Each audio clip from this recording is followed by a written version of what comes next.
shot still good? Still good?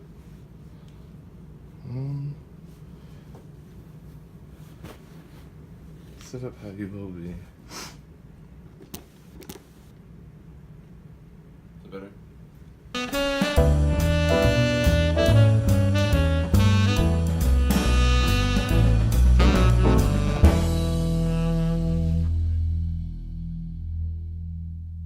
Ooh. All right, take two. Yeah. Take All right. two, here we go again. Welcome. Hello. Another episode. Episode 2 of A Drink and a Joint with Toby and Davvy. I'm Davvy, and as always, I'm Toby. no name given. No name needed. Not necessary.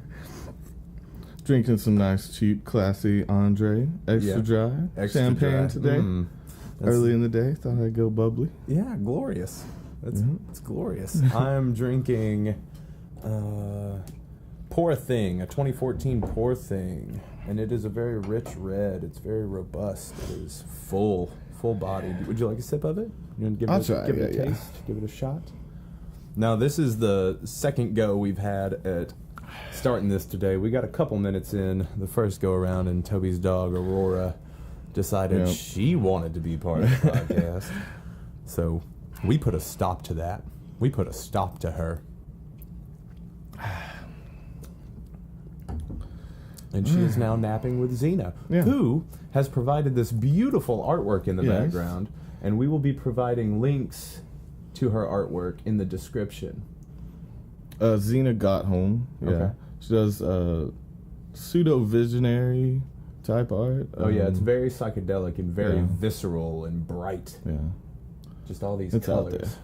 For our podcast listeners, the people that are only listening to the podcast itself, again, these things will be down in the description, and I suggest going to check it out because you don't know what the fuck we're looking at or what True. we're talking about. So maybe just be. You might like it. Yeah, I mean, like, don't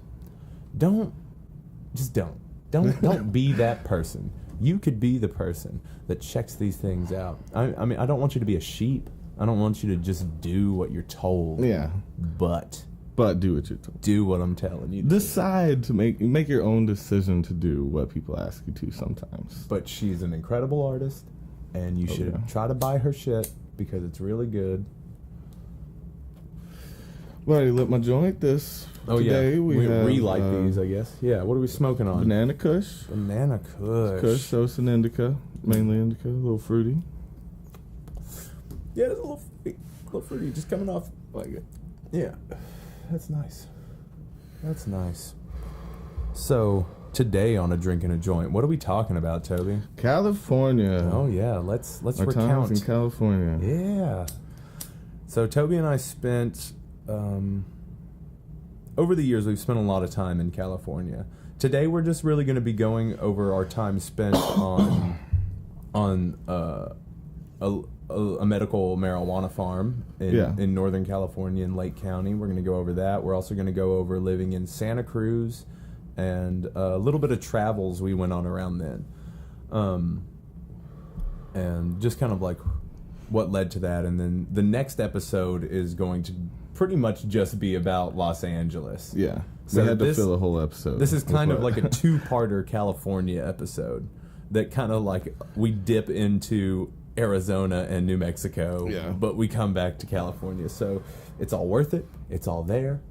And yeah, so Yeah, have I a guess- good time. Yeah, I guess I don't know how podcasting works. I don't know who starts the story now. At this point, this is when the music would cut and then someone, Would like the go. actual narrator, would take over and Yeah. you'd see a nice aerial view of you and I walking somewhere. And that day, they wondered if they would ever be the same. Special guest Morgan Freeman in the house. Are you kidding me? That's incredible.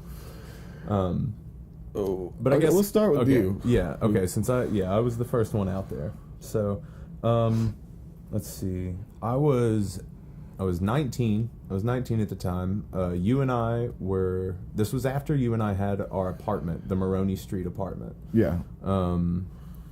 Okay. So after that, I was staying with my mom, and I was dating this girl. I'd been dating this girl for quite a while by that point, and long story short, she dipped off and ran off with somebody, and I took that really hard.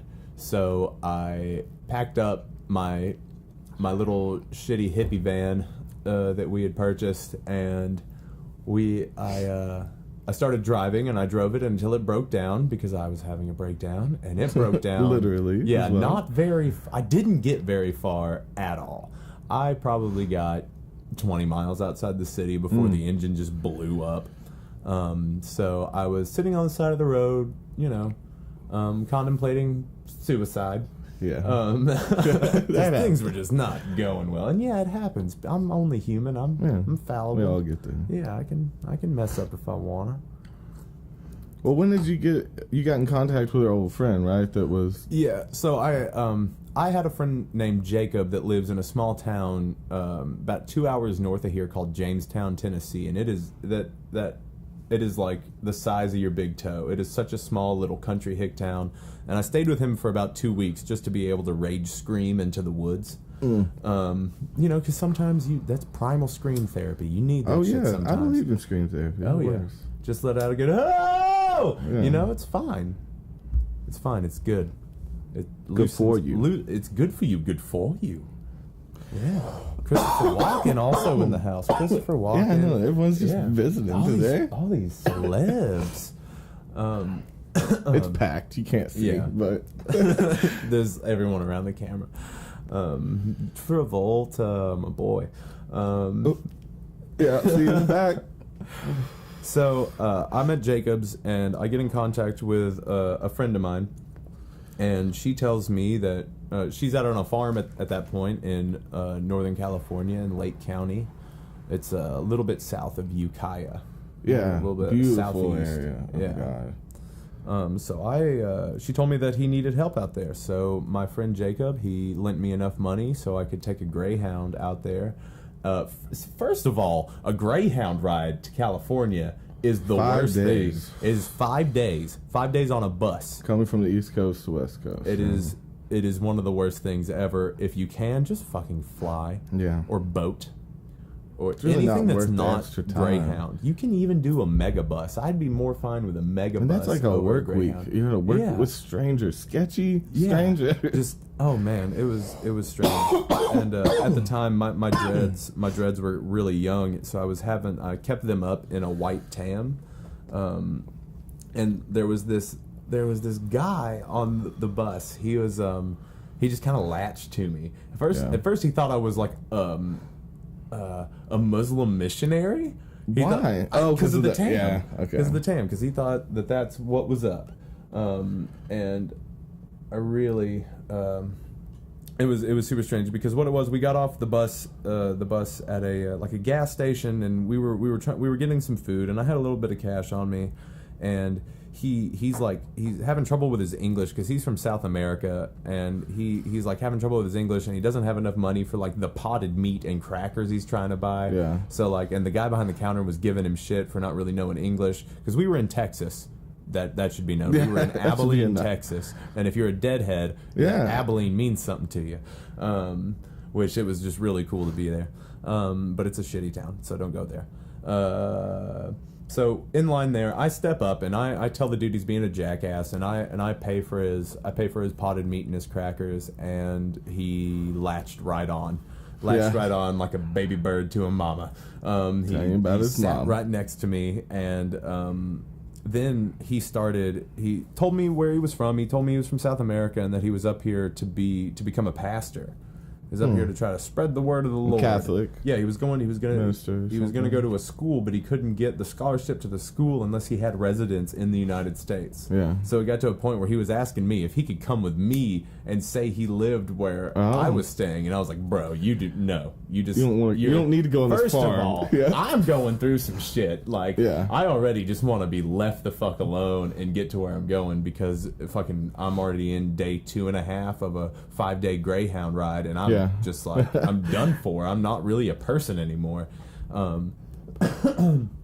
So we're going down the road. He's asking me if he can come to the farm. I'm trying to be nice as I can, but I end up having to be like, bro, no, it's just not going to work like that. And then at another change off station, I waited for the next bus. So I didn't have to deal with it. Damn. And then, so I get dropped off in Ukiah. And so then from Ukiah, I was going to take like a 20-minute bus ride to Lower Lake, which is in Lake County. Lower Lake is the tiny little town. What was above you guys? Arcata? Arcata, is that what it was? Yeah. Okay, that was like one of the most Arcata's northern points before you hit Oregon, right? Right. Yeah. And it's like right on the coast. But we get to Ukiah. I get on the bus. I go to Lower Lake, and the bus driver, I'm the last guy on the bus, and he's dropping me off. And it's like almost midnight in this. I didn't realize how small Lower Lake was. It is literally one street.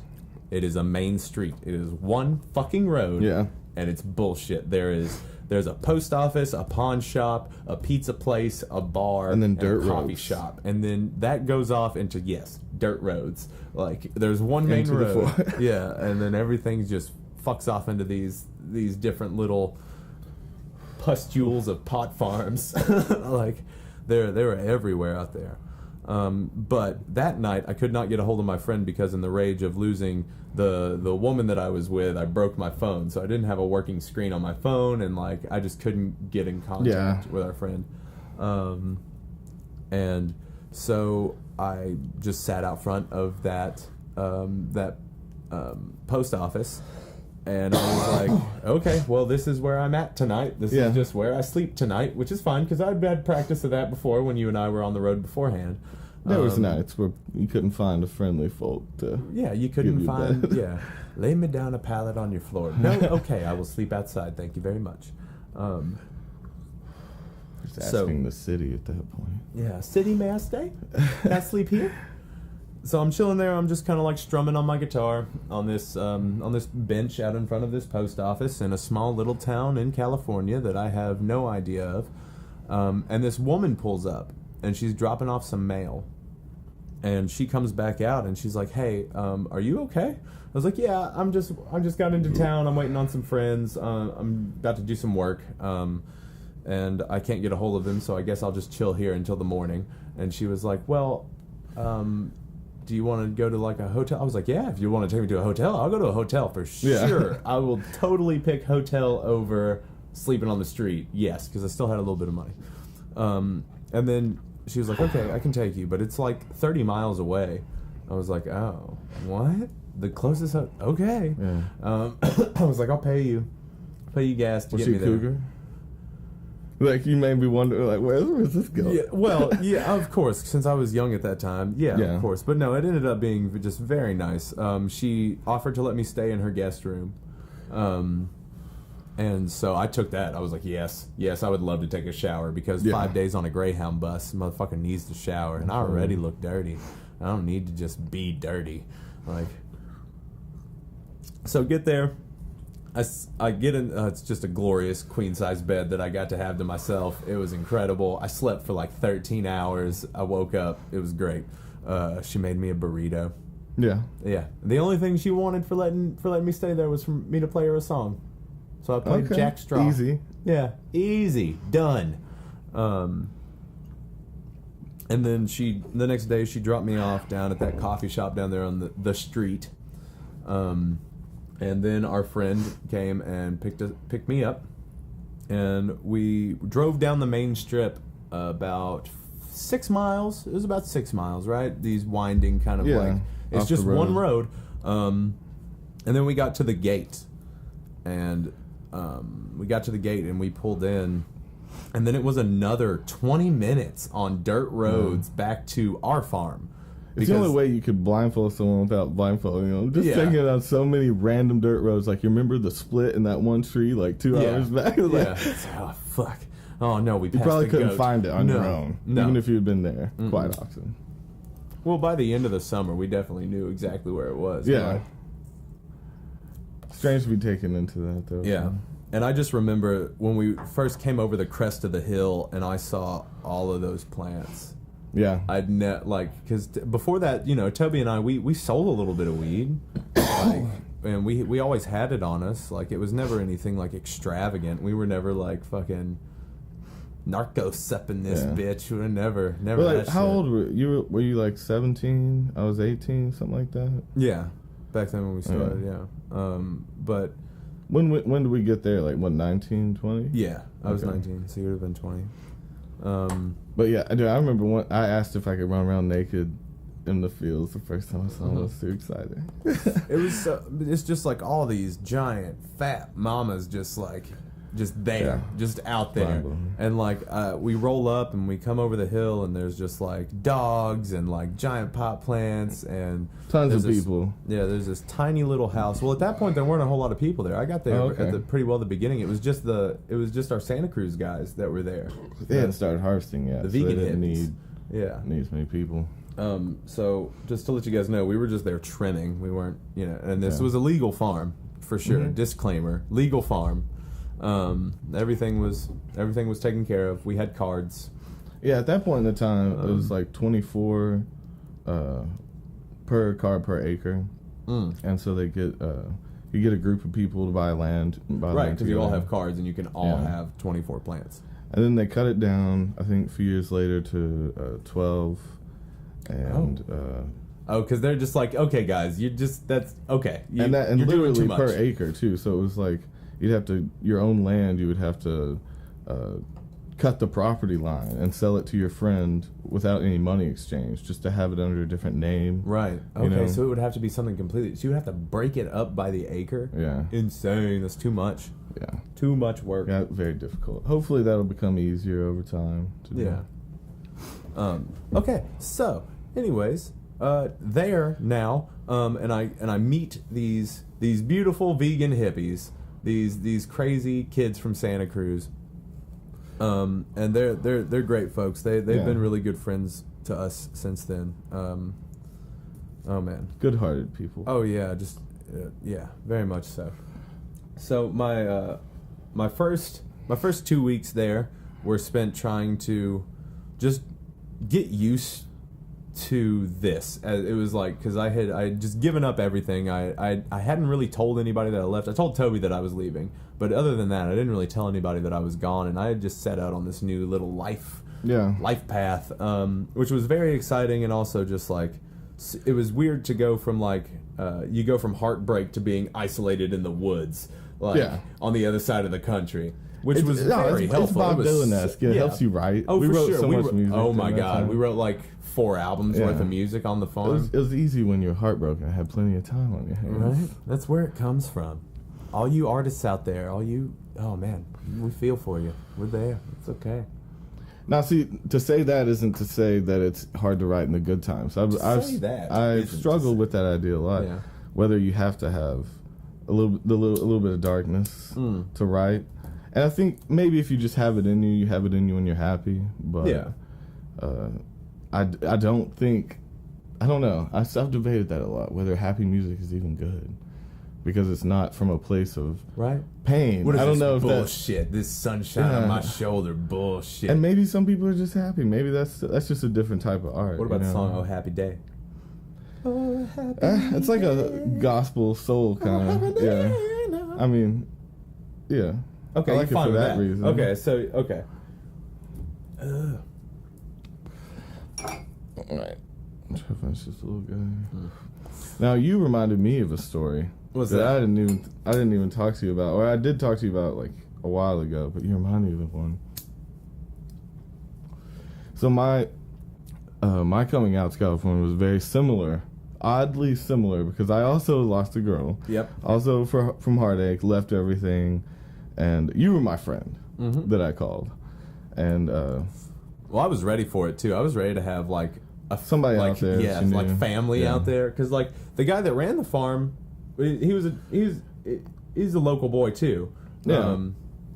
For safety purposes, we will just call him Jay.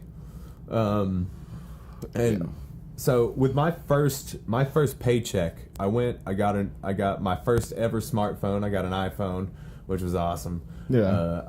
And I brought Toby out. Yeah. You sent me the money for the Greyhound. See, I did the Greyhound too. The 5 days. Oh, hell yeah. I wasn't going to bring you out nicer than I got brought out. Yeah, right. Like, here's a plane ticket. Woo! Oh, yeah. I mean, I could have done that, but No. No, but on those travels, see, I don't remember anything until I got to San Francisco.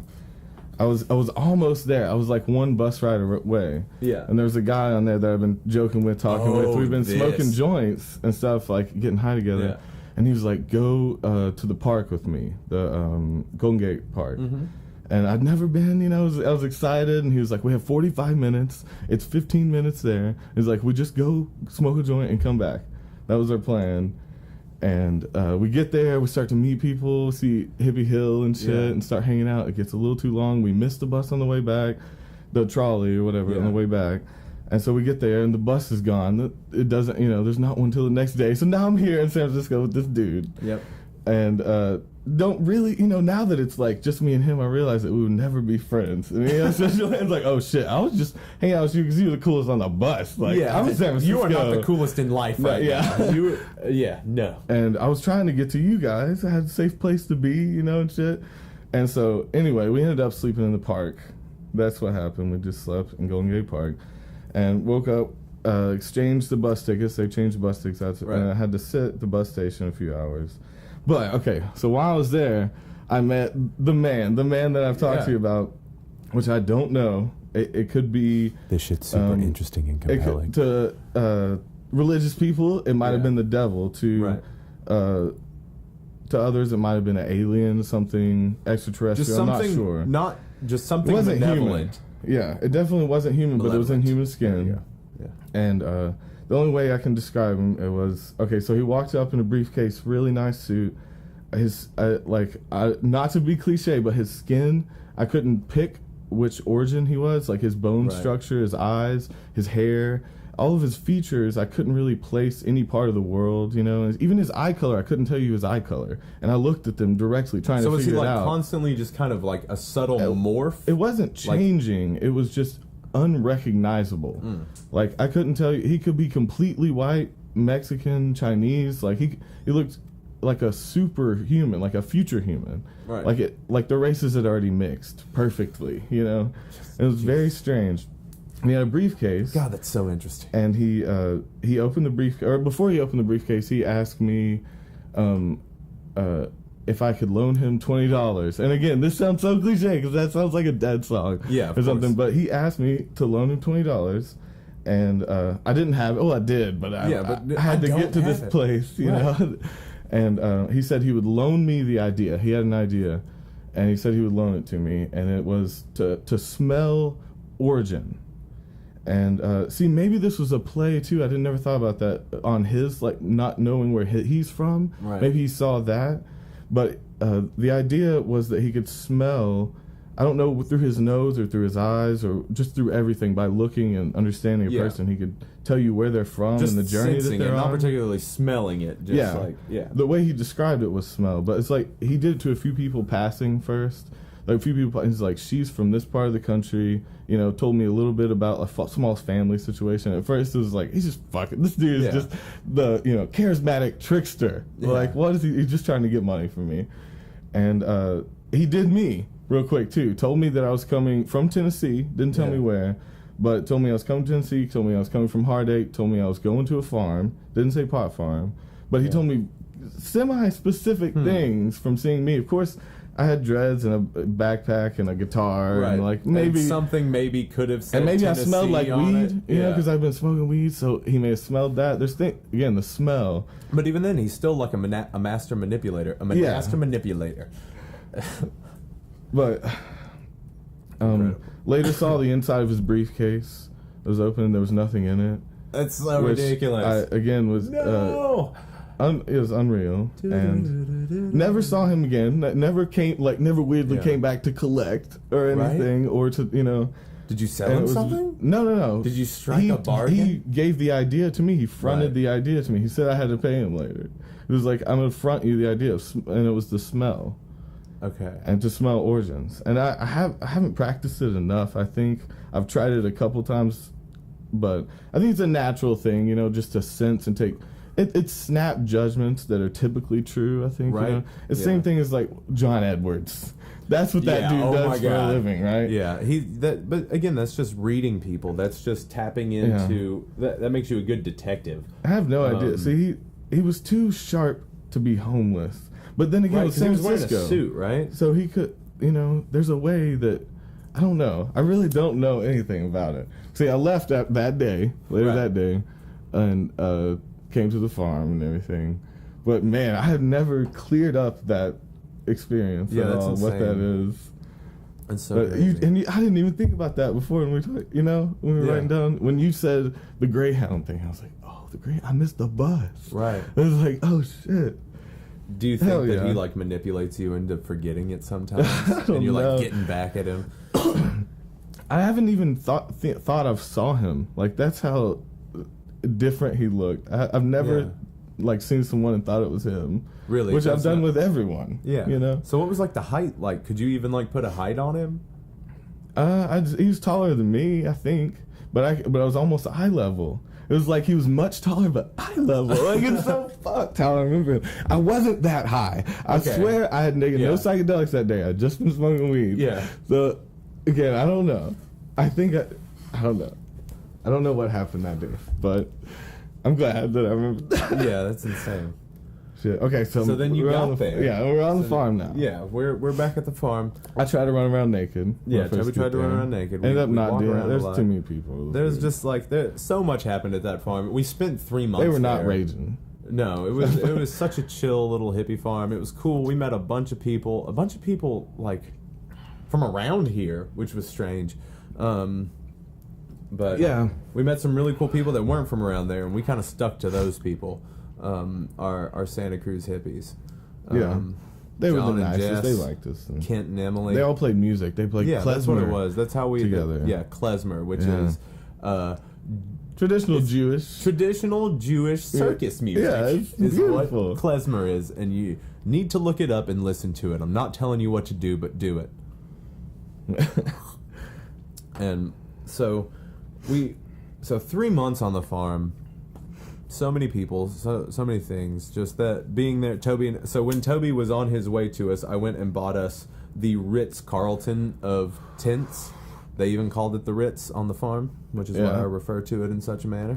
That's why everybody worked in there too, which made the sleeping situation weird. One of those giant 3-room tents with like a common area in the middle. Yeah, because other than being on a farm like that, no one needs a tent like that. Yeah. So we unless you have a family, it's like a family tent. There's little partitions you put up and stuff. Yeah, meet me in the foyer. Yeah. Zip. So we would have people sit in our tent, and we would like watch shows. We would stay up to date on our shows and just listen trim to music and listen to music and have a good old time. But we would also write a ton of music. We wrote about 4 albums worth of material in 3 months. Yeah. We spent more time doing that than that's making why money, I guess. That's why one of the reasons why they didn't like us. I guess. But there was this. So the first night I got to the farm. So Jay, the guy that ran the farm, let's touch on it. And let's touch on it. I'm gonna say he was a sweet guy. He had some issues, some anger issues, some addiction issues. I've seen him since. He's doing a lot better. Yeah. So I don't have anything bad to say about him at this point. But it was fucking weird when I first got there, because this is my friend's boyfriend, and my friend had like kind of disappeared for a while and done some hitchhiking herself, and like the first night I was there, he wasn't quite sure of me. He kept calling me Danny, which really pisses me off. Yeah. First off, my name is Davvy. That's how you disgrace someone. Me Davvy, Dave, David. Whatever. D-Man, vitamin D. Donald. I don't care. Not Donald. Just not Danny, because it's bullshit. It has to be stemmed from your actual name or it's an insult. Yeah, and he very well knew my name was Davvy, which is fine. But he tested me with that shit, and I straight up, I let him know that I wasn't going to take that shit. But that night, I guess he liked that I stood up to him. I guess he saw that as like something to respect in someone, that even though I was on his property working for him, that I wouldn't let him talk to me like that. He came downstairs naked and gave me a hug. It was very strange. I was just trying to sleep, and he tapped me. He's like, Davvy, give me a hug. I was he loved you deep down, you know. Yeah, for sure. And I appreciate that. But that's very strange to be woken up by a naked man that is obviously under the influence of something, and he wants a hug. And he was a pretty intimidating guy. He wasn't very tall. He wasn't the tallest guy, but he was big. Yeah, he had a huge beard, like really long dreadlocks, and beautiful man, beautiful manly man, a bear of a man. But there was this one night, and Toby and I will never forget what he said to us, and we live our lives by it. God! He walked into our tent again, obviously fucked up on something. He stumbles into our tent while his dog's chilling with us. I think that's what it was. Bodie was in there chilling with us, so he was trying to get his dog out. And it's like, boys, I just want to tell you something. Always be the bull, never be the cuck. And then he left. That was it. Yeah. That was it. That has haunted me. That phrase has haunted me a few times. It's just, if you know what it means, just for someone to walk into your tent and just drop that on. And you. It was not helpful. It truly, in the end, was not a helpful thing. Because that's something. Why was it relevant to him in the moment? I don't know. Why would he say that to us? He was just fucked up. It's just fucked up. But he meant it. He meant it so much. Oh God. Man. Farm is awesome, though. I do have fond memories. We get to say that we did that. You know, it's like laying in the sunshine, playing guitar. Man. Yeah, the times you wish you decided to take pictures of shit. Or the times you never had cameras. Or the times you should have just kept a journal. No one fucking journals anymore. Why don't you journal? Maybe you do journal. Maybe you're mad at me for even saying that. I don't care. This is an audio journal, bro. You're right. This is, well, now we're backlogging, I guess, at this point. Not a current. Yeah. Well, thank you guys for letting us indulge in these things. We're going to continue, but fuck yeah. You guys are awesome for watching and listening. So we appreciate you. All right, so let's think the 7th Ave kids, or who we left the farm with. Yeah, so when it came to the end, we didn't know what we were gonna do. But we had made a little bit of money. Yeah, but we didn't know anyone there. We didn't want to go back home. Yeah, that was not an option for us at that point. We were not okay with that. We were ready to just keep going. Yeah. So, and we play music with them well enough. Oh yeah, for sure. They were like, especially John. John was the reason that we got to go back with them. You know that. Ken loved us, but I don't think Ken loved us. He didn't like me. I know, but I think John liked me. Yeah. I hope that's the only one. Well, John's a brother. He is a brother to us. Yeah, he looks like our brother. And we showed him, like, me and him exchanged song lyrics and stuff. And I feel like he actually understood that I was coming from a good place. Bushy. I forgot about Bushy. Yeah. Bushy, dude. I remember we both had dreads about the same size. The first time I saw him, I was so pissed because he could wrap them up twice. Yeah, and I could only do it once. Yeah. Dude, now you got like a triple. Yeah, going on. Well, I mean, like, they're like 10 years old now. Yeah. But yeah, Bushy. No, I called him the Burning Bushman. Yeah, the Burning Bushman. He was this. Where he was from? Was he from New York? He was from Buffalo. Yeah. Tough kid. Keep a knife on him at all times. Like, all the time. And he's super short. He's like the shortest guy, and he had a Napoleon complex like a motherfucker, but he could back it up. He was crazy. He had a little handlebar mustache. He had dreads down to almost the back of his knees that he always kept up in like buns, but always wearing fucking crust punk shit. He was but like the most beautiful dreads. They were so beautiful, and he had like raccoon spine in them. Like, all the little trinkets. Yeah, and he actually helped us finish a few songs because he ended up coming. He stopped through. I wouldn't lie to Santa you. Cruz, right? Or did he come? Did he get there with us and then dip off? Well, they knew him before. I think he goes. Kind of comes in and clips out. or something, and then hangs out, and then moves on. I remember he goes back to New York a lot. I feel like. Yeah. Because he wasn't on the road. I don't know. I wish I talked to all these people still. Yeah, right? You can keep up with friends. I'm not good about that. No. I just expect to but see neither them are they, because where are they? Yeah, but... Maybe they'll hear this podcast and reach out. Do that if you see it. Bushman. I don't even know. I don't know, but he helped us with the line in I Wouldn't Lie to You, which is a Shabby song, which I'm wearing a Shabby shirt. You can't tell because it's all black. It's on the back. I'm not going to get up. And if you're just listening to the podcast, everything's black. Yeah. But... Because you listen to this with your eyes closed. That's the way they like it. You obviously don't know our fan base. Yeah, don't tell people what they like. Oh shit!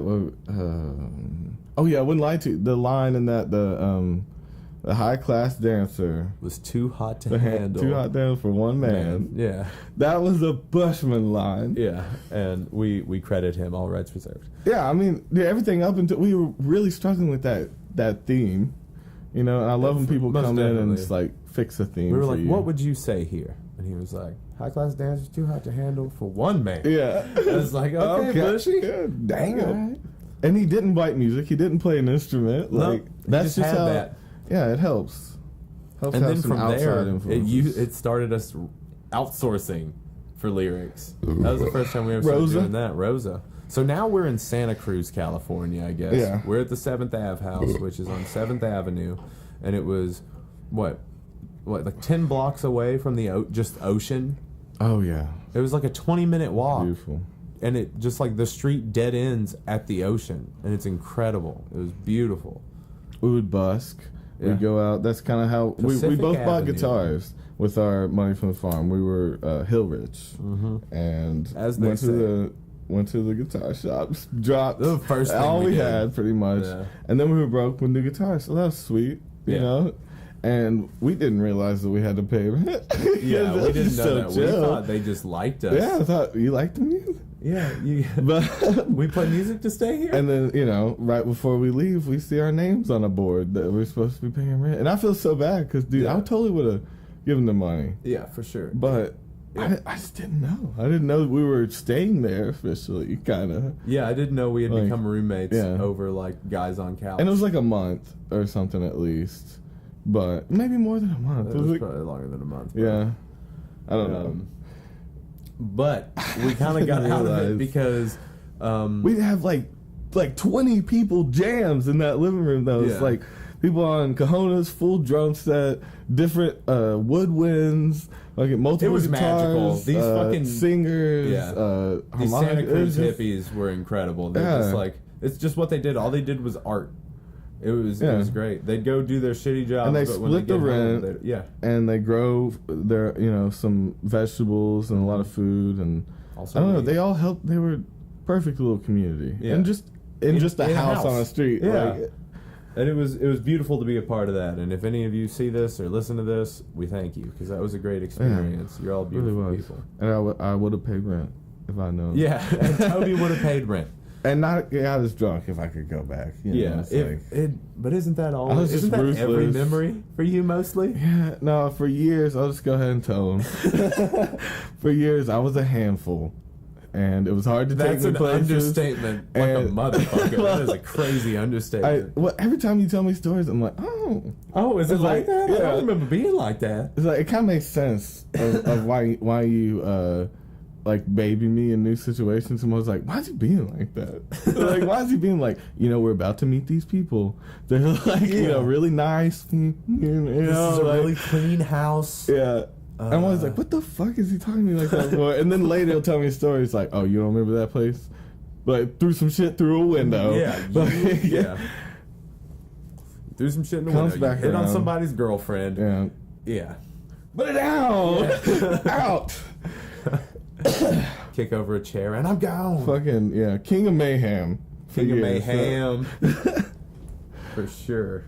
Mayhem. But, totally settled down. You have now. Yeah. It's pretty impressive. I'm working. Yeah, on it. Yeah, okay. Yeah. Aren't we always? We're just works in progress. In progress, yeah. We're just peacocks. You gotta let us fly. Now, I always wonder if it was a works in progress or a working progress. Are those two different things? Progress. A working progress is like you're moving on it. A work in progress, like you've stopped work. You don't know what to do about it. It's a work in progress. But a working progress means that it's really moving forward. We're just really getting it going here with this working progress. Yeah. It's a working progress. It is gaining momentum downhill like a snowball.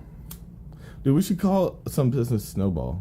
Snowball. Because that's what we want the effect to be like. Snowball trademark. Yeah, don't take that shit. We'll find you. I haven't decided what it does yet. Unless it's already real, and then we're sorry we give you all the rights. Thanks for the joke. Thanks. Yeah. All right, so now that we're in Santa Cruz. Yeah, been in Santa Cruz. We were there for about a month. Oh, are we about to do a dab? Yeah, let's do a little dab. We're going to do a dab. We're going to do a dab. Dabbing it up. Brought some a little... It's shattered, but it's a little unstable. And it's a blueberry Monster OG, so I don't know what to call it. Okay. Blueberry. I like the Monstar idea. Yeah, Monstar. I love that. The Space Jam soundtrack. Can we just talk about that for a minute? Oh, yeah. Oh, dude. Basketball Jones. My God. It's a basketball Jones. I've changed my whole life. It's a basketball Jones. Just please give me the ability to play basketball again. Dude, yeah, that shit was my childhood. That was like years. I was like, every day. I need it. Yeah. And I need that. I need to watch it every once in a while too. If I see it half on, I'm so mad. I'm like, I have to hook it up and start it from the beginning again. It's like, it's not a movie I can watch halfway through. I'm still a kid. P. Diddy ripping off fucking Led Zeppelin for the Godzilla soundtrack. Oh, what? Yeah, that happened. Hey, you want to go first? He's doing Cashmere. Got this little jelly silicone nectar collector. Yeah, it's very strange. It's super weird to smoke out of silicone. I break every glass. I probably had 100 different pieces heat at or least. Just dropping it. Dropping them. Okay, because you just you dab out, bro, and then you just fall to the ground. That's how we do it. All kinds of things. Fucking dogs. Everything. Yeah. Everything I do breaks glass. Everything I do. I didn't say fucking dog. Okay, that was a comma. Fucking comma. Dog. Comma. Fucking dogs. I'm fucking dogs and knocking over bongs.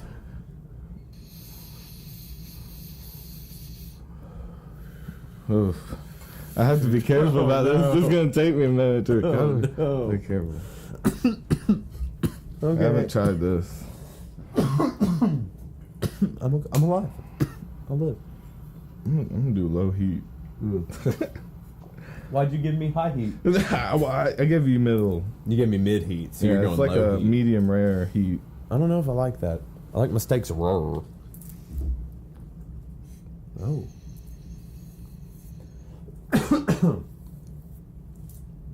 Very nice. So where are we at? We're in Santa Cruz. Paul. Let's talk about Paul Ilama. Is what we called him. He was pretty much id incarnate as a human being. He just does. He didn't care. He had his ways of thinking. Are you saying that he had morality? For sure. But did he though?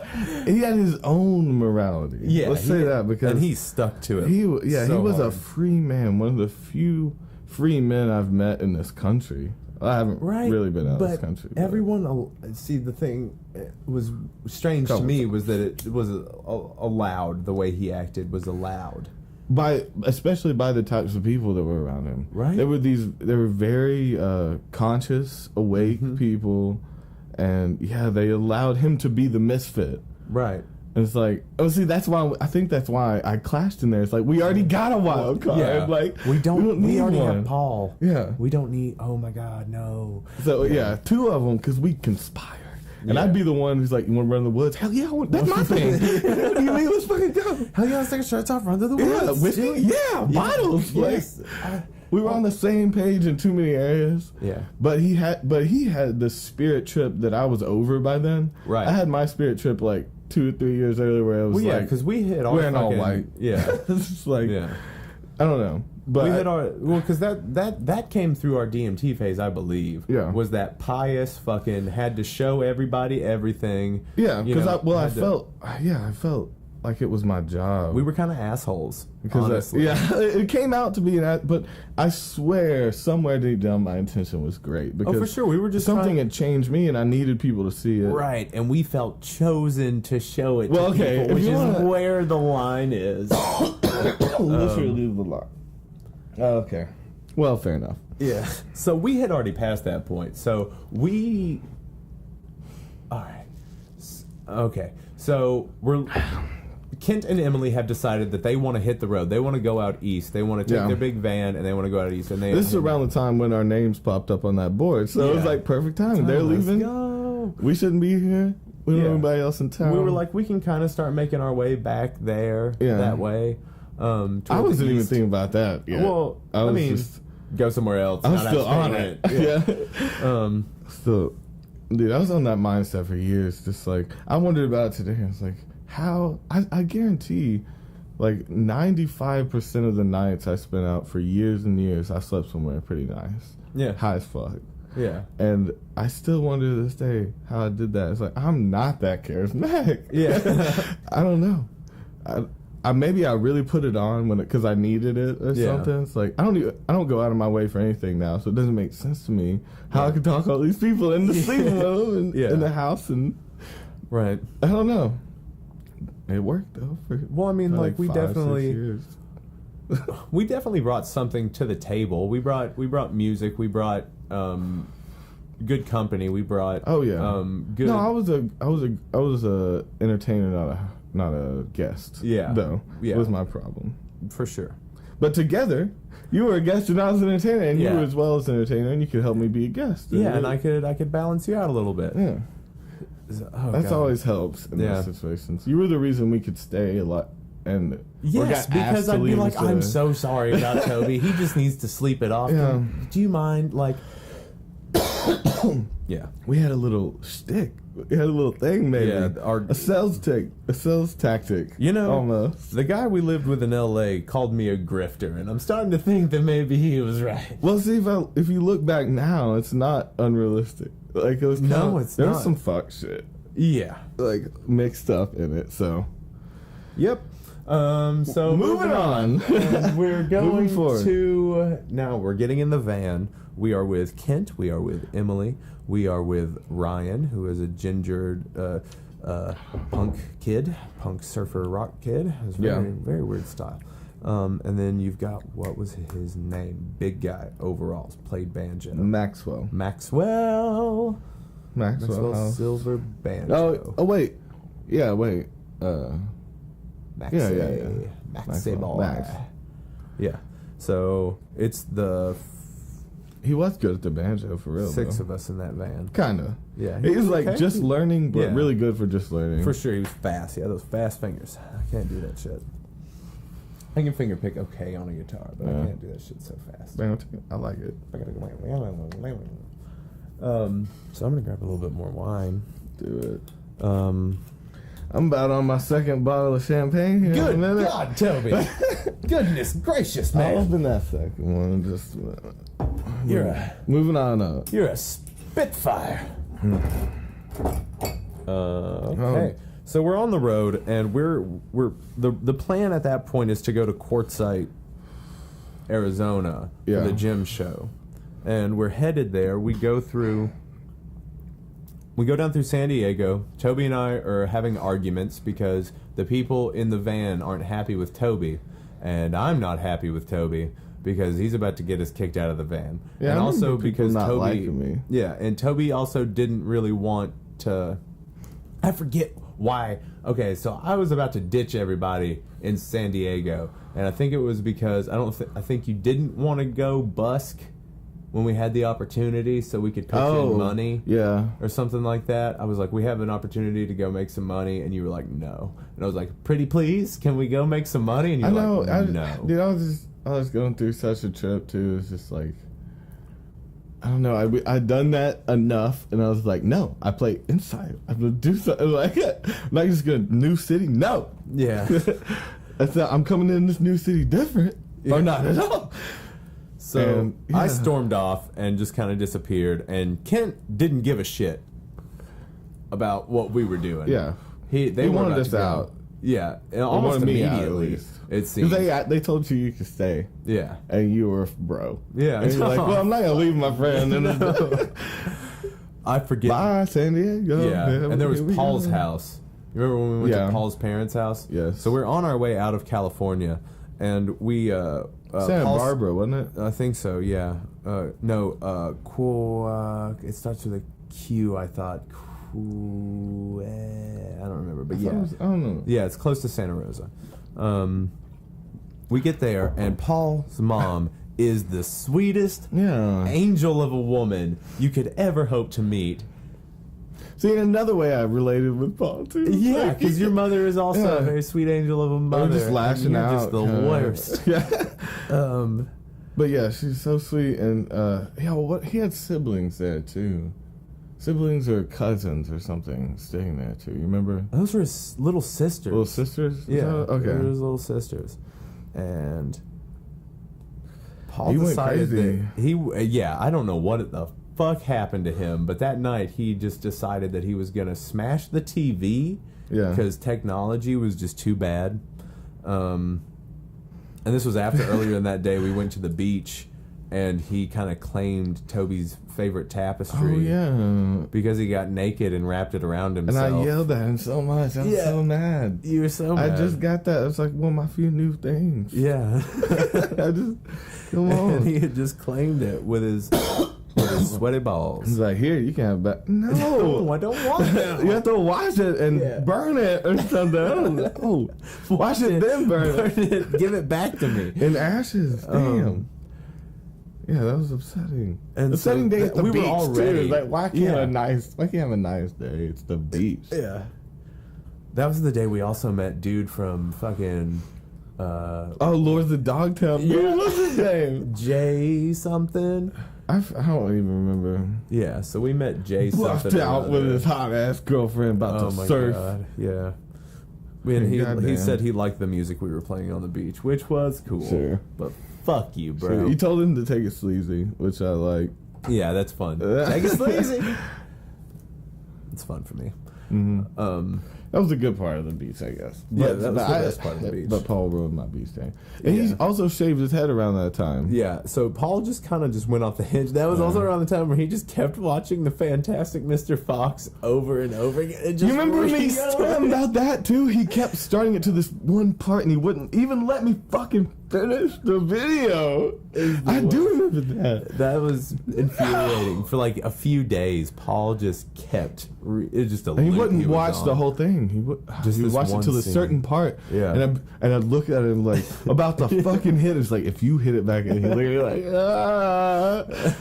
if you fucking do that. And then he'd be like, and then maybe wait a minute longer. Yeah, or wait for you to go to the bathroom. Wow, come back, banana. That was fantastic. Yeah. Fuck you. Walk out give of you the a room. Fantastic fuck you. Mr. Fantastic. Fuck you. Damn, I feel like that. So fucked. Yeah. So Paul was going just through some shit. Yeah, so we're with him. So, Kent and Emily are sleeping out in their van because that's what they did. They slept in their van. They were engaged or married. They were married already. Yeah. And so we always had to. And by the way, I actually did like them, even though they didn't like me. I liked them too. They were cool. interesting. Yeah. They were an interesting couple. Cool. They were very young. Yeah. But what? Whatever. I think it was like I wouldn't clean dishes. You wouldn't help. Or wouldn't. You just wouldn't help. What is that? Like just everything? Anything. How would I go about saying no, I won't help? I can't even imagine saying that though. You kidding me? You're so good at it. You're just like, nah. I've never. I mean, my mother. I would never. But think back to depressed Toby in a van with a bunch of people. Like he would straight up ask me, "Would you help? Hey, can we like let's get some stuff out?" I was out. like, no. Yeah, exactly like that. Exactly like Keep that. playing. Nah, did he just say nah to me? Yeah. I would kick that motherfucker out too. Right? And like, yeah, we didn't really help with the food preparation or dishwashing or anything. I remember the last day when we were on that was on the BLM land. And yes, first of all, BLM land, it was glorious. Yeah. Just in the desert, there's like being free, in the desert. Yeah, the Bureau of Land Management, there's like areas of land you can just go stay on as long as you move around. Mm-hmm. You have a camper and live for free, and they got some hookups and shit in some places, some camper hookups. Some different places. Yeah, you could just live out in the fucking desert and just move around. You could hop them all over, you know. Yeah, once you buy a membership to the BLM land, you just got the BLM land. Oh, then you can stay year round. Yeah. Even without it, though, you can stay for like, what was it, like 2-3 weeks or something per one. So you can still, it's 3 weeks at a place. That's not bad. It was great. Living out there was great. I do remember Quartzsite, like all the, just like the dirt was full of crystals, not gems even. Yeah. Like fucking crystals. Yeah. just in the dirt, you're stepping on them and you're like, oh. Just pick that up. Yeah. And then people are just like kicking them and just walking all over. Yeah, it's crazy. Just out there, it's just, they don't mean a thing. So just a part of the mountains out there. So I guess, there was that creepy night in Calexico. That was that town. Calexico was that weird town that nothing happened. Oh my god! I wanted to ask you about this too. Okay, if it was real or not? No, I wanted to ask you about a specific thing. Okay, so now I remember the town you're talking about. It's we slept in that little. It used to be like the entrance to maybe a movie theater or something. I remember there was like a thing in the middle. We slept in. So we were sleeping in between two buildings, and it was a building with. But it had like a little weird entrance that was open, and then something in the middle. In my head, it was like an old movie theater where they took tickets, and you'd walk in through there because the back was blocked off. Yeah, okay. You just had that front area. But I remember sleeping there. The question I wanted to ask you was about this guy. I didn't know if he existed. Did we meet a sketchy-ass guy with cutters? Yes. You remember what I'm talking about? Okay, so he had... What was that? What happened? I remember we cut something. He had some cutters, and maybe he'd been taking bikes or he'd been opening up. Because we climbed on top of that building, me and Paul. That was a me and Paul moment. We snuck over this fence and went on top of some pink. It was like this old pink hospital or something. Yeah, well, that's what you're thinking of as the theater thing. It was like an old mission. Yeah. It was a creepy old mission. Fuck. I don't know why my mind's kind of like taken. It's like really made me try not to remember that. It was weird. Town. It was a super fucking What'd weird you call night. it? It was Calexico, California. Nothing happens there. Like, we saw a few people that night. We saw some people walking around. It was like one bar. And that's where Kent and Emily went. Yeah. We didn't go to the bar. We hung out. And they wouldn't let us sleep in the van, so we had to walk around and find places. We went behind in this little... hall. We slept under these windows. That's what I'm talking about. Okay. And people were like walking around in the dark. There. And it was like weird. It was like a medical school or something. And remember in the morning the class was full, and we woke up and we were under the windows, sleeping in sleeping bags, and we all like. We had to like ruffle everything and then up. We'd all peek up, and there's like a teacher in the class. Like, oh my god! It's like we all had to like pass shit over and stay under the windows and crawl down. Dude, Calexico. It was so weird. Okay, so where did that guy lead us? Do you remember? So the guy with the cutters. What is my memory? I remember him cutting some fence or something for us to get into. I don't remember. Is that how we got back there? I remember that alleyway. With that guy watching us down there too and following us. Dude, that was a fucked up town. And so little happened that, dude, this is a place that you could go and murder someone. For totally legit. Like, we were in like the town. You could tell the bartender. We saw no police officers. Yeah. None. Like, not even a police car or a station. They're probably on fucking horses. I don't know, man. Like, and there was a town center. It was like this. It was like culty. This place seemed like culty. It was like Twin Peaks shit. 12 people in this abandoned town. Yeah. And they just went to the bar. They made a bar together. I guess. Like, weird. Dude, fucking so David strange. Lynch movie for a night. Yeah. Go back there with a camera crew. Expose this cult. Yeah. Expose this fucking cult. You want to do this joint? Yes. All right. Damn, dude. Okay, I've wanted to ask about that Because maybe that was when we were separated. Maybe that was something me and him and Paul went and did or something. But I just remember him cutting open this gate with these bolt cutters, and me and someone talking about like, why does he have those bolts? Does he take bikes? Or does he live in this town? There's nothing to do, so he breaks into all these abandoned buildings. You know, is that what it was? 'Cause he was actually nice, but he was untrustworthy. Just like, yeah, you know, man, I'm here, I walk dogs. It's like the thieves' trust. You know, it's like when you meet someone just as fucked up as you at the moment, there's like a little bit of love and trust that you can have with them. It's like, hey, we're both fucked up. Let's kill this. No, I mean, whatever. We're not let's rob this motherfucker. Let's break into here. And you're friends during it. That's the thieves' trust. Thick as thieves, you know. No honor among thieves. But yeah, see that's at the end. Yeah, that's the end. That's when you get double crossed. Yeah. Just like my uncle taught me. Oh, you don't remember that fucking Bob song? No. He taught him too well. And he stole his shit. Oh yes, yeah. I'm sorry. Yeah. When you said Bob song, I was like, what? Yes, Bob. Oh, dude, you're thinking Bobby D. Bobby D. Good old Bobby D. So we get through that night in Calexico, and we're headed into Quartzsite. We get into Quartzsite. Tensions have run high with people in the van and Toby and I. So they decide... Close quarters. Line. Sorry, rapping about that was... Sorry. It's something I remember. Children at play. We played games in the van. It was all right. Yeah. I found an actual horseshoe in the middle of the desert. That was pretty incredible. All right, so where are we at? What do we think? Okay, we're getting kicked out of the van now. People didn't like us in the van, so we promptly were asked. Well, Toby was told to leave. They told me I could stay in the van. And the bro-ish move. Yeah, I can't. Yeah, I couldn't leave Toby in the desert. I ain't gonna do that. And plus, Toby wouldn't. At that point in our relationship, Toby didn't really like me, but he wouldn't have made it without me. I never. Well, we got. Really, I didn't like you. As soon as we got kicked out of the van, we got a lot closer. Well, I felt like everyone was my enemy, and even my closest friends were my enemy. But again, they were my closest friends. So it's not like I really hated you. I was very weary. Is anybody trying to come in my life trying to help me? What's that? Put that down. Yeah. There's too many people coming in my life and then fucking it. You try to fuck my life? You must be trying to fuck my life. You better take me out to dinner first. You gonna fuck my life up? Yeah. Maybe buy me a drink before you fuck my life. All right. Oh, see, maybe this will get weird. It's like, who knows? Who knows how far this one will go? Oh, stay tuned. No, like 15 episodes ahead. Oh, yeah, there's no... Yeah. And we're just too drunk on scotch, and now we're in? Yeah. Oh.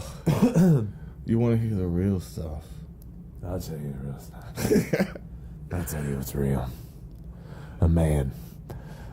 Stay tuned. That juicy booty jam.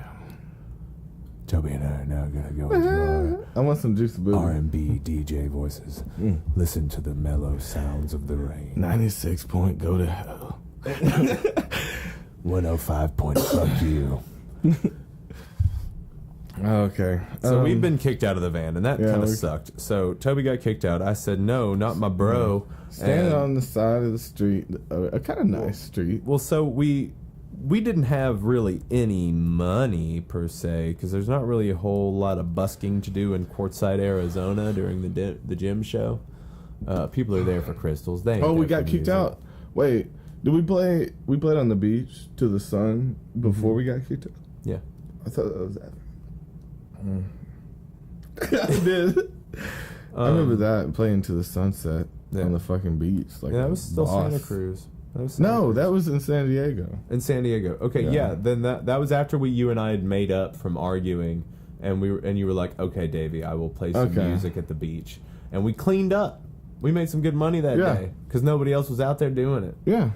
And no one because told they us had not strict to. laws, and we didn't know about it. Santa Cruz is super loose. They love buskers and stuff, and they kind of you can arrange spots even, like, with the local government, you know. Towards the end of it, though, they kept making us move, and I didn't like that. Yeah. I was like, I don't want to be part of your system. You can't tell me when to move. That was just, you know, the mindset of young kids, you know. We were just... Kids being kids. Now, I feel like now I could have a reasonable conversation about moving anyway. Yeah. Is this the time, Toby? Is this when we talk about moving out of state? Episode 2. But who knows where we are? Yeah. But moving out of the states. Yeah. Eventually. Well, right now, we either do this podcast on international waters or directly on state lines. You never know. So, directly on a state line, you have no jurisdiction, just so you know. They actually drew the line for me.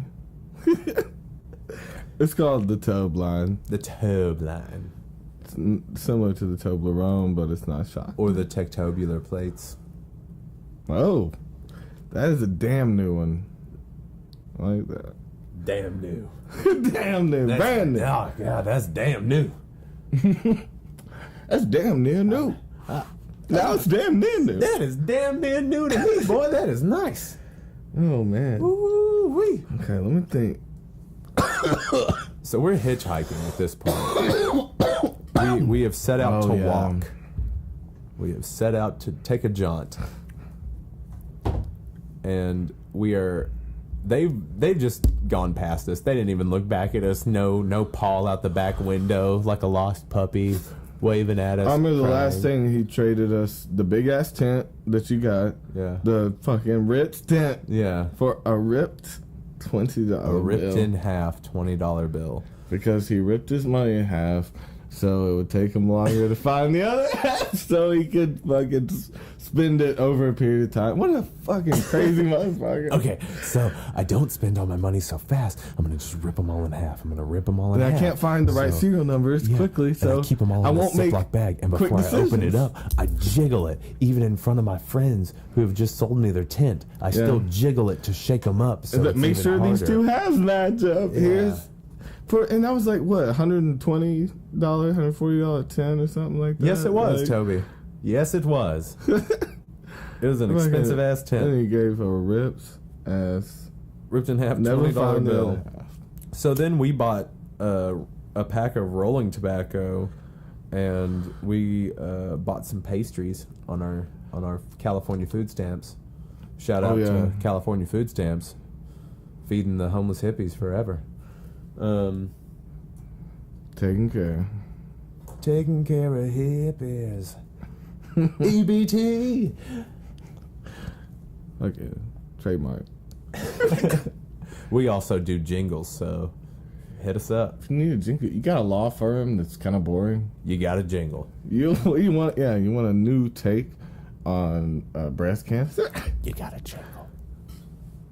We love breast cancer. We love the support of killing breast cancer. Yes, we do not support breast cancer. We support fighting breast cancer.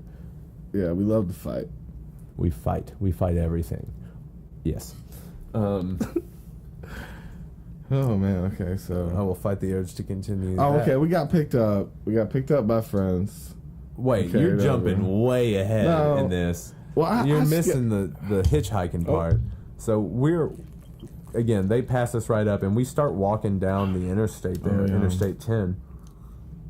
It cuts right through Arizona, and we're just walking, and we probably get like 3 or 4 miles down before that cop tells us we have to turn around and go back. You can't be on the interstate. Yeah, you can't be interstate. You can be on the ramp. Yeah. You can get picked up from the ramp. But, so we just started, we'd play a little game. We'd see how far we could get before he drove past again and told us to go back. Yeah. And we'd always be looking for... We'd be looking the other way when he came back, like, walking. I got us. So, and we had never hitchhiked before. That was weird. Hitchhiking was weird. And we'd always be like... Because we had our guitars. We didn't look sketchy. We both had a pack on, although mine was a lot more... stable and durable, and had the oranges more appropriate. I will never forgive you for the oranges. Never in my life. So Toby had this little bitty Osprey. That's in Santa Cruz. Oh yeah, Osprey backpack that he bought in Santa Cruz. It is a great. Yeah, it's a good little backpack. Not really what you need for cross country travel. It said like a month or something. You couldn't fit. No. Like a month in the woods. No. That's plenty. I don't need a fucking 6 month pack. No, you needed an external frame backpack so you could haul. Like, it's not about what you can fit frame, in it. Yeah. You need to be able to put shit on it. That's why I put those oranges on your pack, bro. Because you had that frame. So, we're walking. You're like an we're walking in the middle of the shit. desert. We are in the middle of the desert. And we had picked up oranges. Oranges were the only food we had at the time. We had water and we had oranges. So we're walking. And Toby is in charge of carrying the oranges because he has the smaller pack. I'm rocking like a 60-pound pack with all of our shit in it. Is that your decision? Yes, because decision? You couldn't carry your own blanket or sleeping bag. And I just put it on yours. Oh my god! Damn. Okay, it's hilarious to hear these stories. I don't even know. Yeah, it's funny how you have selective fucking memory like that, Toby. See, you told me about the oranges. I just, it makes sense. It makes sense, but you don't remember the oranges. That's fine. Dude, he's a tall, statuesque man. He's carrying oranges, bro. I'm rocking a 60-pound pack, and I'm also carrying a hard shell case with a guitar in it. I think I through just the keep desert. Throwing stuff on you. Yeah, so I'm carrying all of our supplies, basically. I've got like our camping supplies. I've got our sleeping bags. I've got our blankets. I've got our fucking like pillows. Professional. Hand me that other bottle of champagne. I'm on to number 2. All right, Toby's on to number 2. It's a good midday break here. Yeah, this. How much is that? How much is that? $6, bro. $6. $6 wine. But no, I'm sorry, bubbly. I made a quick midday stop. This is why we need money from people. Yeah, so you left before I even left your house. Yeah, you didn't even wait for me to leave your house. Shut the door. Yeah. I'm getting champagne. Toby and I have been working on his kitchen the past few days, pulling up his floor. God. It's been gross. A nightmare, he says. A structural nightmare. That's a good metal band name. Structural Nightmare. Why have we never even tried? Tried metal? Yeah, I don't like metal. I tried it once. Not to like hate on people liking metal. No, you can like whatever you like. I know you like metal. I don't want to offend our listeners because they're very sensitive. Sometimes it comes up and snaps at you. So be ready. Stay on your toes. I want to work on some metal shit. I want some metal trap. Yeah. Like that's some scary. It's a scary mix of music there. Mm-hmm. It could be horrifying. Yeah. I want to make people shiver. How so? In their groins. I just want you to shiver in your loins. Yeah. I should say loins. In your loins. Down in the groin. That sounds. See, groin. Every time you hear groin, it's always been kicked. How do you pronounce it? You never hear like a. Is it groin? You don't rub on the groin. You kick the groin. That's the only time you hear that terminology. You don't whisper to the groin. You scream in the groin. I'm gonna have fun editing this.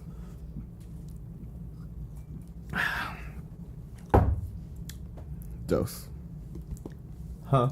Killing champagne bottles. Yeah. You know what I do? I kill champagne. Kill champagne bottles. No, I dance with my dogs. See, I literally dance with my dogs in the 9 times. I dance with my dogs stir fry made sense to me. Okay.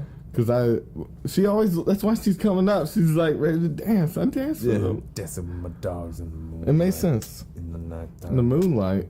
I'm not weird. Oh, so you don't take them outside? You don't like go in the moonlight them under the moonlight? Dance, yeah. Yeah, I saw that fucking those films when I was young. What? Animal Resurrection 8, Pet Cemetery. That's what it was. Okay, Animal Resurrection 8. Those Pet Cemeteries. Yeah, no. Got a dead pet? Pet Cemetery. Yeah. I watched quite a few of my pets time when I was young, so I was like, hell no. You watched them die? Well, pretty close. Or you killed them? I picked them up when they were dead. Oh, you watched the life. I didn't know. No. Strangled I was them? watching a movie. How could you do that? I was out with my friends watching Mission Impossible. Mission Impossible. You're dressed well like Easter. You're like Mission Nice Impossible. recovery. Good recovery. Oh, save the date, people. Remember, 9/11 forever. Bush did that shit. Let's see. Too if we're gonna be political. topical and political. Well, that's not even topical anymore. I guess. No, that's but just fact. it is political. Let's say. Yeah, we got picked up by a guy that we were sure was in the cartel. Oh, that dude we smoked an apple out of? Yeah, he had an apple for us to smoke out of. That's like the easiest burner bowl possible. You just eat it. Yeah, eat it. You can literally put it in your body and it doesn't feel uncomfortable. Right. Like most things. You don't have to shove it up your ass. It'll come out eventually. Yeah. It goes the other way. It goes the other way. A very important definition of sensation. You eat apples, boy. You don't shove them up your ass. Yeah. Always chew your food so thoroughly. Right. I remember he had the chains he had on. He had a couple symbols. Well, he was straight dressed like a cholo. Like you would think a cholo would look like. He's wearing Dickies. He's wearing... I don't even know. Cholo means so many things to me. I don't even know what to think. Like, I'm talking of LA. to a normal human being is who I'm talking to. What do you... Okay, so you think of like... are you thinking wife beater khakis? See, this is where I just don't know enough about that. See, I went bad on it. I was like, Lakers jersey? Again, I don't know. Okay. Just the people we saw in LA that people would call that. Yeah. Look like that. And it's like, so it's a limited view. And it's probably an offensive term. Yeah, and more than likely. Well, apologies. I do not mean to offend anyone. I'm just trying to get everybody's what I'm slowly across. waking up in areas that they don't realize. Yeah, I would feel like you would understand about. that I mean this in purely descriptive manner and in jest and in not the being racy way. Yeah. Not trying to get racy. But anyways, this guy, he looks like you'd think he'd look. And he also which is also, that's kind of racist. I think I'm being kind of racist. Yeah, let's be aware. Let's be aware. Let's be conscious. Oh goodness. Pull a hammy sitting there. Got that cramp. In your plush velvet chain. So he, what was weird about it was that he was driving this really old Silverado, and it's pulling behind it, he has a U-Haul trailer. And it's obviously got a bunch of shit in it. But he says that he's going up to some city in Arizona. To pick some shit up from his family? His sister. He was helping his sister move. So he say. But the weird thing was that he picked us up, I think, to legitimize him a little bit. Maybe. To have some random people in the car? Yes. Yeah. Uh-huh. They'd be more worried about hitchhikers than they would be about someone moving a U-Haul. I guess. But when it comes to that, I don't think it was more about that. I think it was... okay. But anyways, his radiator kept overheating. So we kept having to pull over. And eventually... Desert all around, too. That same officer that kept telling us to go back was the one that showed up to help us. Yeah. Help us. Check out what was going on with the car that kept breaking down. And the cartel guy that we assume is cartel. Whoa. I assume it's not like he's gonna see this. Nah, we don't know his fucking name, Luis. He's a good guy. I'm just kidding. I don't know if his name was Luis or not. He's just taking care of his wife, bro. His wife? Or whatever, sister. Sister. But obviously there was something very heavy in the back of the U-Haul and it was locked. And the cop pulled up and asked if everything was okay. He recognized us. But what was weird was that the guy that we were riding with that had picked us up, he told us not to say anything. Do you remember that? Do you remember him telling us not to say a word? I don't know. He told us straight up, don't say a word. And we were like, fuck. I don't know. Okay. All right, Toby. So then he gets us, did he get us to Phoenix? Yeah. Or what's the other one? Tucson. Which one first? We got to Phoenix. I remember us singing that song when we were close to the half a mile of Tucson.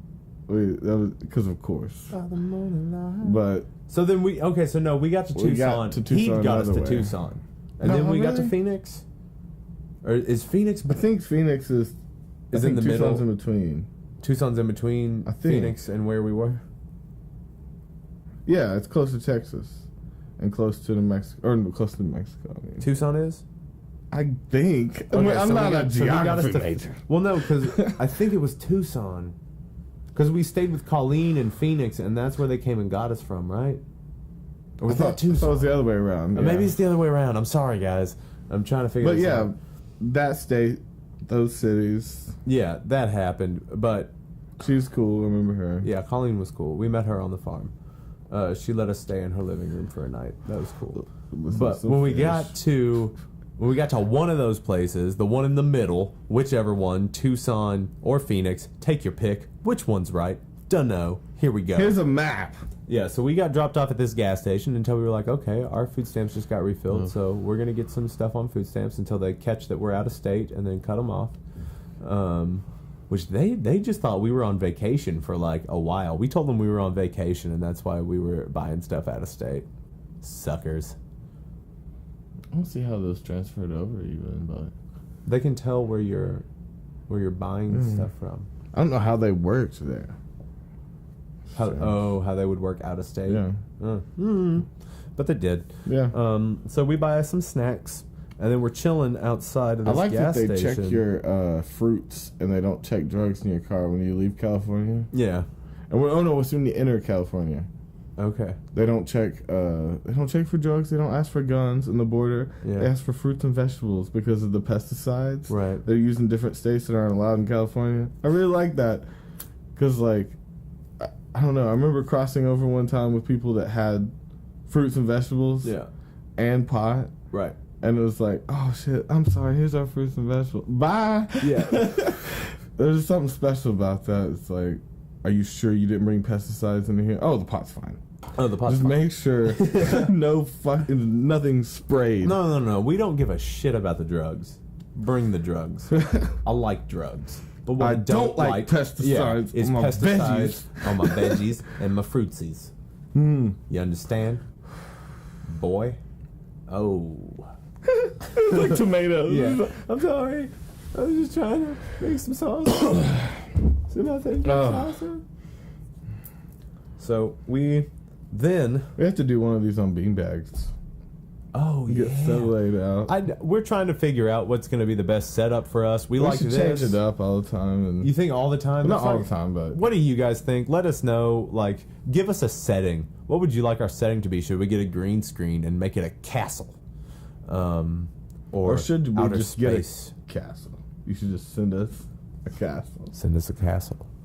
To In the P.O. mail. Box 499-991-0123. Philadelphia, Pennsylvania, 09426. They'll greatly appreciate it, whoever gets that. This is a charity. You know, we're all working for the people here. All we do is care about people. Toby and I. And people talk shit. People and don't like me. And I'm a charitable motherfucker. Toby just gives and he never takes. Toby never receives, he only gives. I don't remember what receiving is like even, you know? It sounds sexual. Toby just doesn't get it. Toby just doesn't understand the concept of receiving anymore because he's such a giving man. No, that's for him. Off screen, I poured that off. The only thing he takes for himself is booze. Which should be given to me because I give so much. Yeah, because you just give so much. What's left to me, people? You know? What's left other than the things you give? I'm a shattered... Look at me. Look at you. You're just an acorn waiting to be burst into a butterfly. Yes, I like that.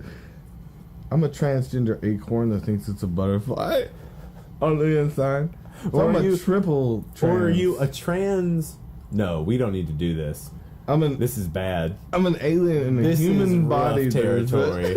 This is rough territory. I love everybody, dude. We love everybody equally. We don't discriminate. There's comedy everywhere, and if you can't laugh at yourself, I haven't met a type of person I don't like. Met lots of people I don't like. Oh, for sure, but never because of their sex. Yeah, just a type. Or anything about them, really. Other than even their shitty qualities. If I can think of a type of person I hate, like I've met people just like them. That you've liked more. Yeah. Yeah. But do you hate them for being a copy? Have you ever noticed that? Right, I was about to say, have you ever noticed that past a certain point in your life, the people you meet just look like amalgamations of other people? I think I have I know, who's it, what's his name? Carl Jung wrote about I think it was the 7 archetypes of man. Yeah. I've had that in my head for years. Of my own version. I think I have 6 so far, but they have names and personalities, and just about everyone I meet I can place into one of those archetypes. Mm-hmm. And it's of my own doing, not his. I don't remember his, but I don't want to name the names, but that's okay. There's always if we want to go simple, there's the compassionate archetype, the intellectual archetype, the transcendental archetype, just there's a simple group of people I feel like that have always been my friends. Yeah. And either me or them have replaced that character with new people. Like either them leaving or me replacing them. Okay, and I've kept these same group, same 6. Maybe I'm the 7th. Maybe that's why I only see 6. And I can never see my own archetype. That's a thing, I think. I don't think you're allowed to see your own. Yeah, what you do. Yeah, what you are for a group. Right. I've never really had more than 6 but we fall into those roles. Yeah. So don't you think that it's kind of even on a subconscious level that you're kind of just giving into it, that you know what it is that you're supposed to do, because you fall into your groove with a group. Yeah. I feel like you were the wild card, I was the youngest, I was the baby of the group. And just falls into, I don't know though. Is there, that brings the question, is there a transformation of archetypes? But we have different roles in these different crews, because for the music we play, you and I take more of leadership roles. Yeah. That's true. You're not always the same archetype. You don't have to be held anywhere. Well, no, because putting yourself in a box is bullshit. Saying that you can't span across these different things is ridiculous, and if you say that you can't, then you're not an adaptive human being. Yeah. You have to be able to adapt to whatever situation you're in and whatever it calls for. I used to think that when we were traveling that I was always where I needed to be. That's a very pious thought and almost kind of a shitty thought, but it really rang true when we're in situations where we feel like we help people and where we feel like we change things even a little bit for where we're at. Yeah, see the little gap of information that's missing from the character of me that we're talking about and how I feel now is me being really afraid. It's there was just a lot of fear that happened from me and people around me that really made me look at things differently. It's I still love. See, that's not to say I don't love horror though. I still think fear is a thing to be used and a thing to be experienced. For sure. People like us harness those things. You have to learn to harness it instead of let it cripple you, or you use it as fuel to get past whatever's holding you back instead of... Think of James Bond. You think of James Bond? You don't think he was scared when he had 6 people in a room pointing guns at him and he had a good girl next to him? You don't think he was scared when he had a laser coming up toward his nutsack? Yeah. You don't think he was scared when he had to defibrillate himself? He was so scared. He was terrified. And because we know. He overcame fear. We tight with double love. Yes. All of them. More with the character, more with the abstract character. I've been close to James Bond since I was a kid. The Brosnans. I've always looked up to him, To James Bond? Yeah, bro. That was your childhood hero? I was in fucking Dragon Ball Z and Power Rangers and shit. You're like supernatural Bond. shit. Dude, I don't know. It was a classic. I liked watching those old James Bond. I really liked Star Wars. Because, he was a regular man. Even though his suit didn't get wet when he came out of the water, he felt You know, he felt what things were like. Did they just shoot that like backwards, really? Come on, yeah, I guess. I don't know, but rising up out of the water, dry. He was supposed to be a real man that has gained true talents over the years and learned how to deal with fear, because again, like you would see him wonder. There'd be a moment of like surprise. It's like James Bond didn't know this was gonna happen today, but now there's 6 men in the room surrounding him. He's doing some karate that he don't even know. You know, it's very special. He fought through this fear and he like overcame it and would trick people and like, you know, like, I don't know karate. Here's my yeah. Now I start taking down. Pow. It's like, hold the titty. Like, pow. That's great. Of course, here's my hair. And then you've got to give it out to those poor women, those poor Bond women that he would just force himself on. Yeah, he'd be smelling like scotch and. That's true. There was some weird like, I'm gonna take you now. It's like, no. Yeah, which you cannot do in this day and age. That shit is not kosher now. I don't understand whatsoever, how watching that form. era of film, like anything in the 50s, 60s that has to do with relationships, it's so misogynistic, has this like. I know we're late. Well, on the that, woman's always. Well, the most unbelievable thing about it is the woman doesn't act like she want to be fucked. That is not to say that everyone, you know what I mean, but. In those specific things, you think that they'd write that in? One movie that showed a woman being like, "Give it to me." Yeah, it's like, which is a real fucking woman. Yeah, you know. So they skipped that part and always made them seem fearful and scared and weak and like. And he's like, "I'm gonna take it. I'm gonna have this." But that's not real life, even like. You know, get over here. I'd fuck James Bond, man. Any form of James Bond, old James Bond, like he's fucking. He's 5-6 people in a room. Come on, give him a fucking handy. Yeah, good. No, I'm just kidding. At least that's dry handy with eye contact. Oh, like it's your birthday. Fucking.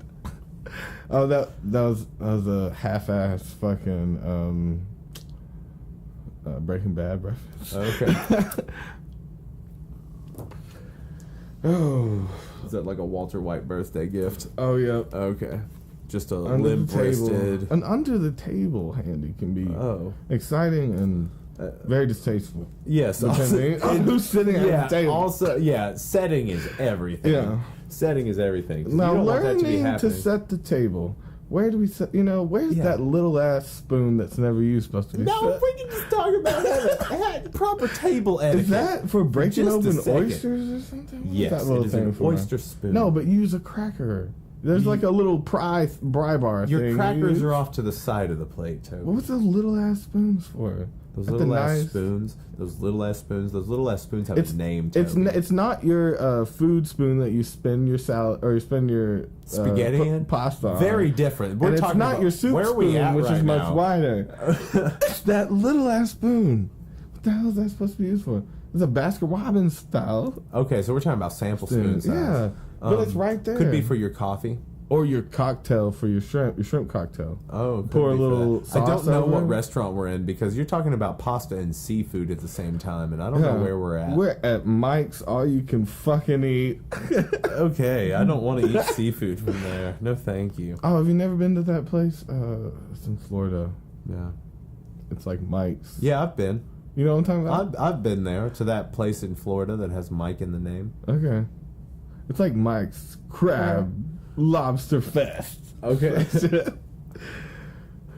All right. So then we get to whatever other fucking town in Arizona, and then we stay with Colleen for a night. Very, very nice woman. We watched Pete and Pete, and we woke up the next day and we started working on some music. And our friends that had moved from Tennessee to New Mexico were like, you guys can totally come stay with us. We'll come get you. So they drove like 4 hours to come get us. That was clutch. Yeah. And then we got to ride back, regaling them with these stories that probably told better than we're telling you because they were fresh in our mind and not as inebriated. So sorry about our rambling. I will try to fix all of this and try to run these stories together as best as I can in editing. Because from what I can tell, we're almost at like an hour and a half, maybe 2 hours. You think? Yeah, like it's 2 hours sunlight. almost. It's like 5. Damn. Yeah.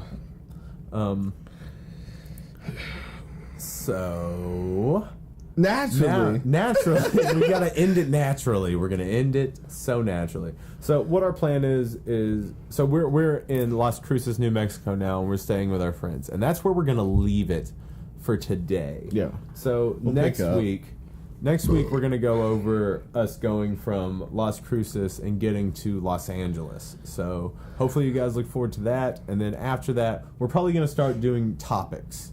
Okay. So we're gonna get to some topics, and we're gonna stay close to on topic. I'm sorry. I'm sorry today. As much as we can. Like a clusterfuck, but we're just trying. We're doing what we said. Getting out stories. And we're getting these stories out, so you can kind of get like a little feel for us and some background and all that jazz.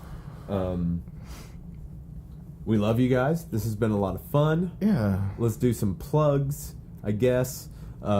If you're on YouTube, like, comment, subscribe. Let us know what you'd like us to do topics on.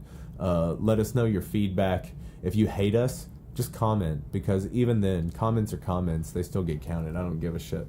You can listen to us on SoundCloud and download us on SoundCloud. Also, we should be up on iTunes Podcast by now.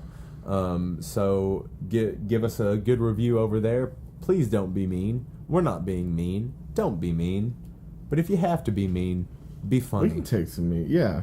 There you go. At least if you're mean, I like some good be humor. Fucking funny. Don't be unoriginal. Okay? Gary. You hear me? I remember that fucking guy. You remember fucking Gary? Fuck you, Gary. You hear me? You hear Toby? Toby, tell him. Gary, you listen to me. You listen, Gary. If you ever come to my family again. If you ever come to his family again. Phone broke. I broke the phone. I was about. He's gonna guess what I'm gonna do to him. Okay, so SoundCloud. Now. I'm also gonna put us up on Bandcamp, so you can find us on Bandcamp. We love you guys very much. Bye bye. Goodbye.